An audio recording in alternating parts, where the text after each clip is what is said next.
Eu vou comentar agora um pouco sobre a obra Anamnese do Eric Feiglin, que é reconhecida como um dos marcos na filosofia dele, principalmente por ela representar o foco que o Eric Feiglin passou a dar na filosofia política dele, que já passou a ser a filosofia da consciência, certo? Antes de eu falar um pouco mais sobre essa obra, monumental, de certa maneira, eu queria me concentrar um pouco no contexto do qual essa obra surgiu, certo? Então, primeiro,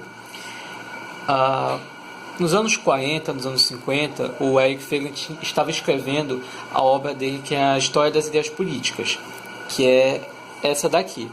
E a concentração que ele colocou nessas obras foi em traçar, na origem das ideias políticas, os centros de desordem, como a filosofia descarrilhou para as ideologias modernas, certo? Só que nessa mesma obra que eu estou segurando aqui, ele leu um autor chamado Schelling, um alemão. E a percepção que ele teve foi que não fazia sentido ele fazer uma história das ideias, porque essas ideias elas não eram abstratas. Elas sempre faziam parte da experiência de um homem, de uma consciência humana com a realidade. Então foi logo após a conclusão de mais um volume desse, de História das Ideias Políticas, que o Feiglin ele passou a escrever a sua Magnum Opus, que na verdade é essa aqui, Ordem e História. Esse é o volume 1, que conta a análise sobre a experiência mosaica, certo? Isso aqui foi nos anos 60. E o Feiglin se concentrou bastante em analisar a experiência dos filósofos, místicos e profetas santos, e a partir dessas experiências ele retraçar a ordem da história, a partir da história da ordem, que é como ele próprio fala nesse livro, certo? Bom, então até aqui o ponto era que ele começou a adentrar numa filosofia que já não era mais uma filosofia política propriamente dita, mas era uma filosofia que estava lidando com a experiência de homens concretos, certo? E a experiência que eles estavam tendo com a realidade. Então aí você já vê que a obra Anamnese ela surge como uma consequência desse aprofundamento. Bom, então eis que chega 1967, certo? Quando a obra foi escrita, e o que acontece? Essa obra ela marca o que o Feiglin ele tenta fazer, que é o processo de entender verdadeiramente a realidade política como um todo, a partir da sua própria origem na consciência humana, certo? A partir da relação, da articulação entre a consciência humana e a própria realidade que a engloba e da qual a consciência participa.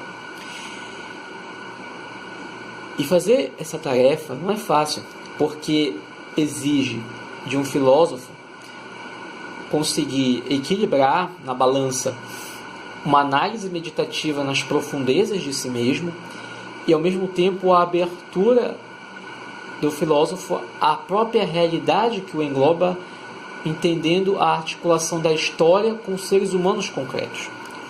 Então, a história aqui ela não é vista como um fio temporal com um antes e um depois. Ela é vista como uma constante participação da consciência humana e o processo do homem de trazer o passado através do processo anamnético para entender o presente. O passado se torna eternamente vivo no presente, pela própria constituição, inclusive, que ele menciona posteriormente, do ser eterno, certo? Mas vamos falar um pouco sobre a obra. A obra ela é dividida em 3 partes: recordação, experiência e história. Alguns já devem estar se perguntando o que significa a palavra anamnese. Bom, anamnese significa rememorar, certo? Anamnese vem do grego relembrar. Mas relembrar o quê? Ora, só podemos entender verdadeiramente o que significa relembrar se nós mergulharmos um pouco na relação dos mitos gregos, certo? Bom, A anamnese sempre surge em contraposição à deusa grega Mnemosine. Mnemosine, se alguns forem pesquisar ou tiveram um bom conhecimento da mitologia grega, é a deusa grega do esquecimento. Na verdade, ela é uma entidade até anterior aos deuses olimpianos. Ela é como se fosse a chefe das musas. E se alguém sabe bastante de mitologia grega, vai lembrar que as musas, elas não são governadas pelos deuses. Elas têm uma autoridade independente, certo? Mas vamos chegar ao ponto. No mito de Mnemosine, as pessoas que chegavam ao rio Leto, que era o rio que era governado, ao beberem das suas águas, perdiam a memória. E ao perder esta memória, elas também esqueciam da verdade e da mentira. O esquecimento, ele sempre é um símbolo para uma morte espiritual. Porque aquele que esquece, não esquece só de fatos. Aquele que esquece, esquece da própria participação dele na história, em que cada fato foi importante para a constituição dele como ser humano. A anamnese, então, não só a obra anamnese, mas o próprio símbolo da anamnese, ele surge como uma resistência a esse processo de esquecimento. Relembrar-se significa trazer não só o passado ao presente, mas significa relembrar daquilo que constituiu esse ser concreto no presente. É aqui que nós podemos começar a conectar os fios que separam a obra anamnese com uma empreitada filosófica e o símbolo da anamnese, que é o recordação. Ora, se recordar significa trazer ao presente o passado, a empreitada filosófica significa trazer a verdade que foi descoberta, desvelada no passado, para a volta na memória, num constante rememorar.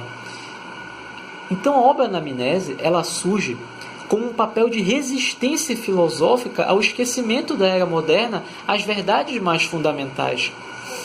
A rememoração que deve ser feita pelo filósofo nessa empreitada é também a rememoração de todo ser humano de relembrar da verdade da sua alma. E, como se não bastasse, é interessante também associar o papel da anamnese com o próprio símbolo da palavra verdade.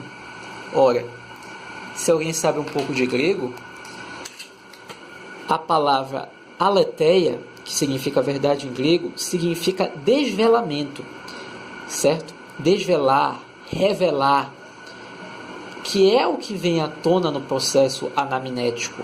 Ou seja, no processo de você relembrar, você traz de volta a verdade, você traz à tona a verdade, certo?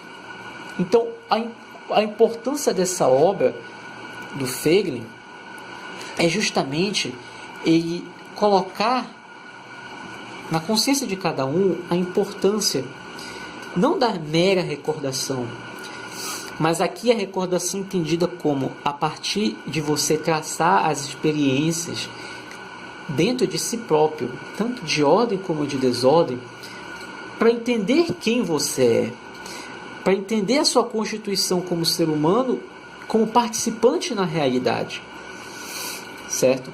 O processo anamnético, ele tem a amplitude filosófica que foi empreendida pelo Feiglin, certo?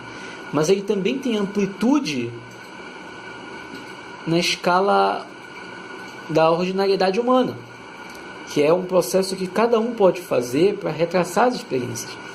Como existe num capítulo aqui, que é o próprio capítulo que dá nome ao livro, Anamnese, esse capítulo, o Feiglin, ele retraça em aproximadamente 20 experiências da infância e da adolescência dele, experiências que qualquer pessoa podia ter.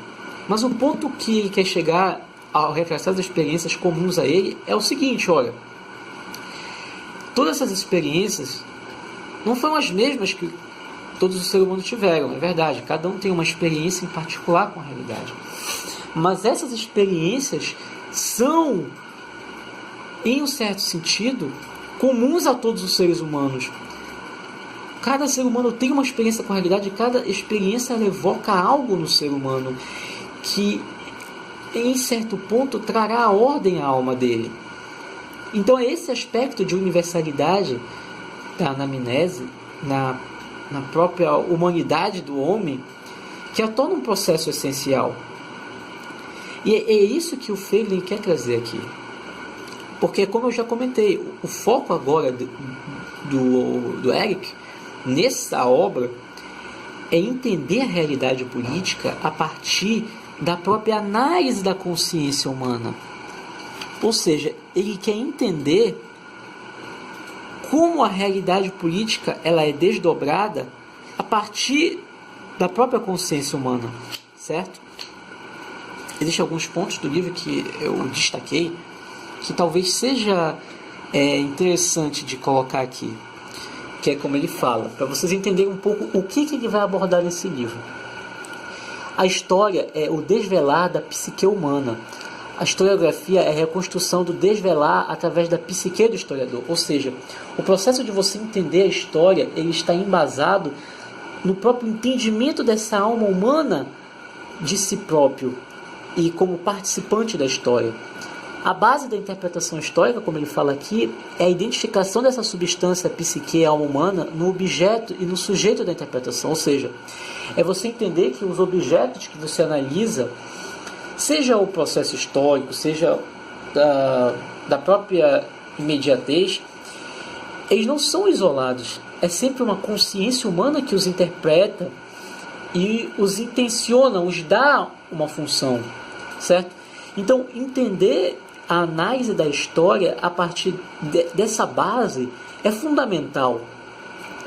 Porque o homem ele tem um destino, certo? E esse destino é desvelado na própria participação dele na história, certo? Não há como entender a história sem entender a própria participação humana como aspecto de intencionalidade. Intencionalidade, entenda-se aqui o seguinte: intencionalidade é dar uma intenção a algo, ou seja, tudo aquilo com o qual o homem se relaciona na própria realidade, ele intenciona algo, ele intenciona a entender, ele intenciona a conhecer, ele intenciona a dar um fim que articule com a sua própria vida, certo? E essa experiência, como ele destaca aqui, ela é uma experiência de tensão, certo? E como ele destaca aqui, a anamnese ela é o resgate não de um passado, mas do presente, de uma conversação que está perpetuamente disponível, porque a sua inteireza está aí a todo momento, desde o começo até o fim. Qual é essa inteireza que ele fala? É a inteireza que ele vai falar no final do livro do próprio ser eterno no tempo. A história, o presente, o passado e o futuro, eles se interconectam num só, que é o ser eterno, que é aquilo que o Feiglin fala da presença divina que está constante em toda a realidade. A presença divina não passou a existir num dado momento, seja na revelação do Cristo ou nas visões platônicas. A presença divina é um fluxo permanente do qual o homem trava um diálogo. E é esse diálogo do homem com essa presença eterna do qual a história se constitui. A história é o próprio desvelar desse diálogo do homem com o ser eterno, com essa presença divina, certo? E a própria emergência da consciência ao longo da história, como se entendendo participante desse processo. Esse é o grande desvelar da história, no qual Feiglin destaca aqui. A própria história da filosofia é a história da autoconsciência humana, entendendo-se como participante desse processo no qual ela trava um diálogo com o ser eterno, certo? Então,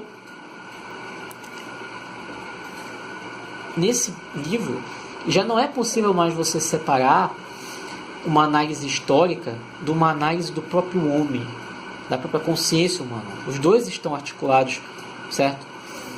E claro, os insights anteriores, como por exemplo da imanentização do Scaton, que, apenas relembrando, é a base de todo revolucionário, que é trazer a realidade divina na realidade terrena, ignorando os princípios da transcendência e da imanência, ou seja, trazendo o fim da história, que é na própria eternidade, para dentro da própria história, certo? Isso é a atitude de todo revolucionário que surgiu nos revoltosos religiosos do século XVI e XVII, ainda no final da Idade Média, e se tornou presente nas ideologias.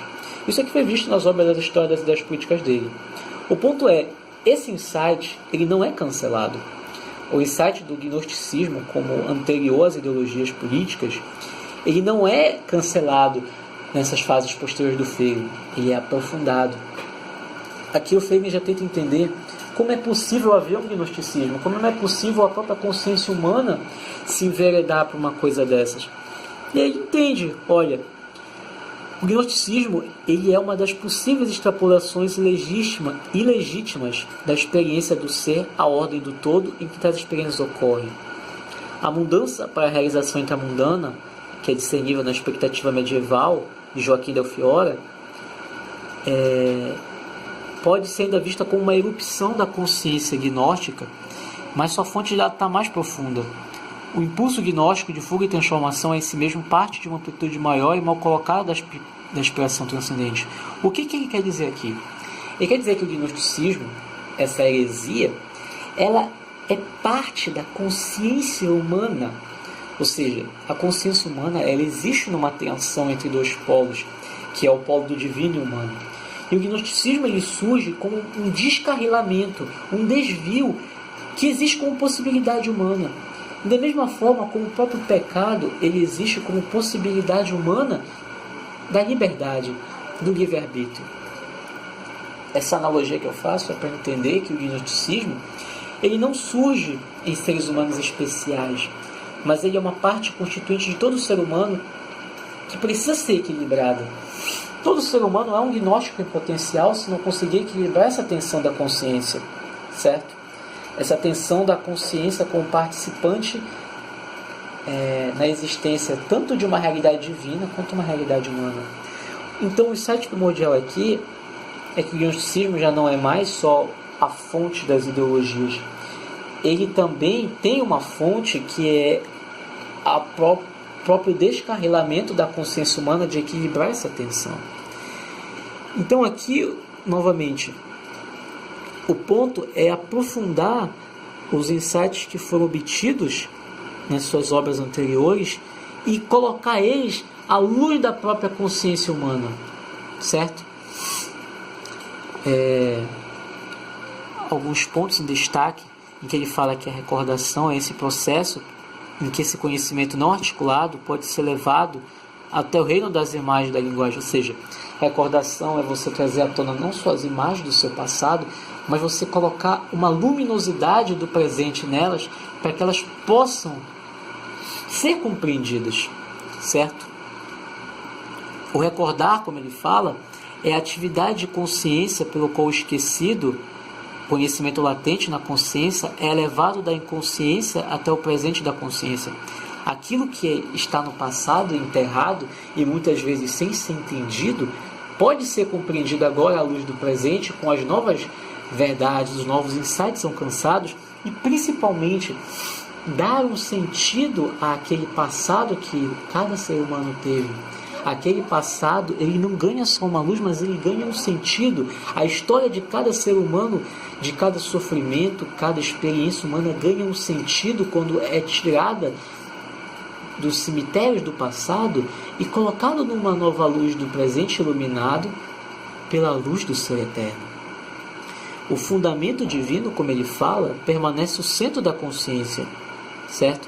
Então, a luz que ilumina essa consciência no presente e a faz entender o passado é a própria luz do ser eterno que ilumina cada ser humano que vem ao mundo. Essa luz do ser eterno que torna a história de cada ser humano cônscio como participante nessa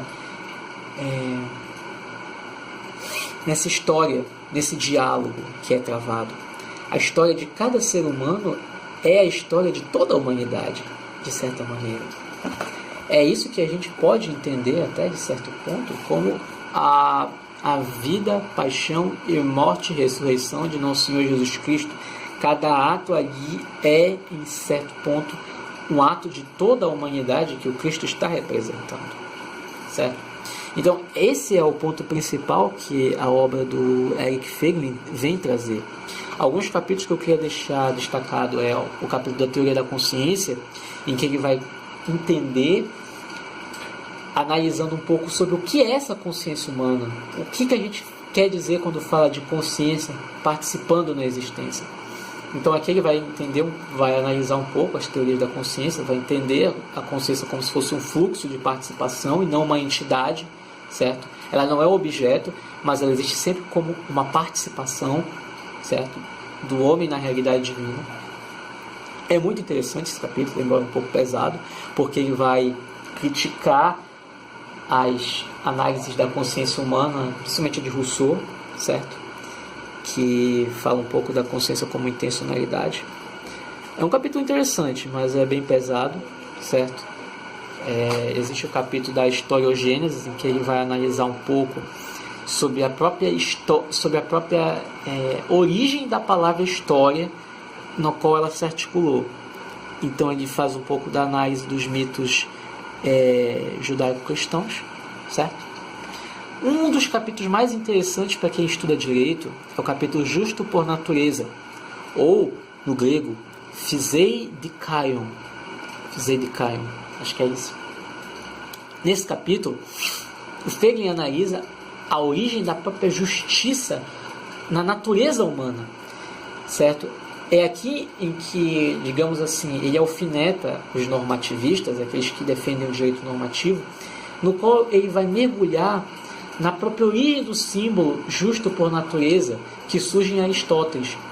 A conclusão que eu acho que vale a pena todo mundo se aventurar a ler é que a justiça, esse conceito, ele é inerente da natureza humana. Ele, articulado a partir da experiência humana com a realidade, ele existe na própria constituição da natureza humana, no qual não pode se... Ele não pode se reduzir a uma norma, mas ele é um símbolo da própria realidade do qual o homem experiencia. É um capítulo muito bom. Inclusive, muitas teses de TCC e mestrado de direito têm potencial para sair daqui. Eu já vi uma que saiu daqui, certo? Existem uns outros capítulos em que ele fala sobre a ordem de Deus, certo? Que são análises que ele faz da própria consciência dos mongóis se articulando com uma ordem divina. É curioso ver isso. Parece que é um capítulo até pouco explorado dele nesse livro. Existe o capítulo A Confissão de Bakunin, um capítulo curto, em que ele só vai analisar a partir de um excerto que o Bakunin escreveu. O Bakunin é um anarquista que chegou até a sair no fight com Karl Marx, certo? Em que ele tenta entender essa consciência humana de um homem chamado Bakunin, como ela conseguiu originar a teoria anarquista, certo? E a partir daí, né, ele tinha um insight muito bom, interessante, de entender a consciência desse ser humano como uma consciência perturbada, disforme, certo? Que deforma a própria realidade para tentar se justificar. Existem os dois capítulos finais, que é o capítulo Ser Eterno no Tempo. É um capítulo mais lindo, bonito, que dá uma sensação realmente de presença divina de quando você lê, que é desse próprio desdobramento e articulação dessa presença divina no fluxo temporal e convidando o homem a participar desse diálogo, certo? E aqui você já percebe que talvez alguns critiquem o Feiglin por parecer muito abstrato, mas que é o velho argumento de que os modernos criticarem algo que o próprio homem experiencia como realidade. Não há como o homem entender a história separando dessa presença divina constante. E finalmente, o último capítulo, e também o maior, o que é realidade política, em que o Feiglin finalmente, aqui creio eu seja o cerne do livro todo, vai analisar o que seria esse conceito de realidade política em que se articula e como ela está embasada na própria consciência humana, certo? É um capítulo muito bom, muito interessante, e é preciso a pessoa ter um pouco de paciência com os termos que o Feiglin utiliza, já que ele já mistura um pouco a consciência humana com a análise política. Existe um capítulo aqui que eu acho muito interessante, que é o capítulo A Consciência do Fundamento, certo? É um capítulo, de certa maneira, muito pesado, que existe nessa última parte do livro, que ele já começa a empregar a análise em que a própria consciência humana se articula, os símbolos que ela usa para se articular, para entender a realidade que ela engloba e daí emergir a realidade política, certo? É, como eu gosto de dizer, um mergulho nas origens. Para você entender toda a realidade política, você tem que entender a própria consciência que experiencia e articula essa realidade política. Se você quer entender o comunismo, você tem que entender a experiência que o Karl Marx suscitou e ele mesmo teve da realidade e que ele suscita nos seus seguidores marxistas a ter. É um capítulo muito interessante, exige um pouquinho de conhecimento de alguns termos e de paciência para se aventurar, mas vale a pena. É um livro que eu gosto de dizer, ele precisa ser degustado com muita paciência, certo? E ele precisa ser entendido como o próprio Feiglin entendeu esse livro. Esse livro aqui, ele é um livro de meditação histórica. É um livro que ele precisa ser lido com o espírito meditativo do estudante. É um livro em que o estudante ele precisa estar aberto, não só para ser permeado por essa presença divina, que é a própria base no qual a história se assenta, e a base no qual cada ser humano que o lê se assenta. Ele precisa estar aberto a isso para entender a história, não só da própria história, mas dele mesmo, certo? Precisa estar disposto a fazer essa análise meditativa em si. E de paciência. Paciência porque não é um livro fácil, é um livro da última fase dele, a fase da filosofia da consciência, certo? É uma fase em que você entende o problema político como problemas da consciência humana, certo? É um livro que marca essa transição de um filósofo político para um filósofo per se, um filósofo da consciência, um filósofo da realidade, que mergulha nas próprias experiências humanas que se articulam para simbolizar, para expressar esse contato com essa presença, com esse ser eterno, certo? É um livro bem grosso também. E o aviso que eu deixo para qualquer um que se aventure a ler este livro é que tenha paciência, para que esteja disposto a realmente mergulhar não só na análise do Érico, mas em si próprio, certo? Em si próprio, para retraçar, para fazer o processo anamnético em si mesmo. E claro, compreender que as ideologias de hoje, as imanentes assuntos do Eschaton, elas não são produtos externos, elas não são meras deformações de ideias políticas, elas são deformações da própria consciência humana. O ideólogo em si, ele é um doente da alma, é um doente na própria existência dele, porque ele se recusa a participar de um movimento que é do próprio ser humano, que é natural do próprio ser humano, que é participar da realidade divina, que é ser constituinte disso, certo? Então, o ideólogo já não é entendido como um radical político apenas, ele é entendido como um doente existencial, certo?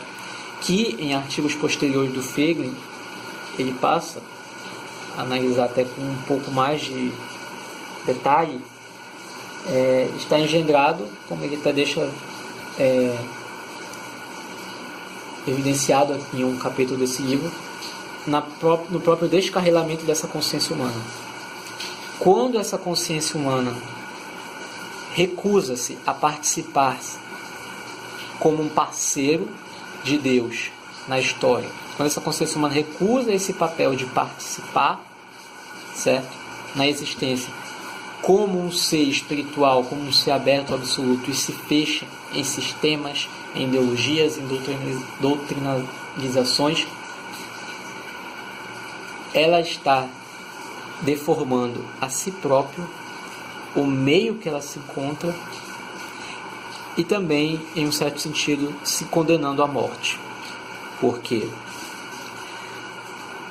só aquele que participa, que está engajado nessa participação, pode, como o próprio Aristóteles falou, se engajar no processo de imortalização. E aquele que recusa esse papel, e aquele, como o mito de Mnemosine deixa claro, recusa-se a entender o seu passado, recusa-se a fazer essa participação, está condenado ao esquecimento de si próprio e da realidade que ele entende como ser humano, e a morte eterna. E é isso. Qualquer um que queira ler esse livro e se aventurar, isso aqui é um convite para vocês entenderem um pouco melhor essa obra brilhante, vasta e rica do Eric Feiglin.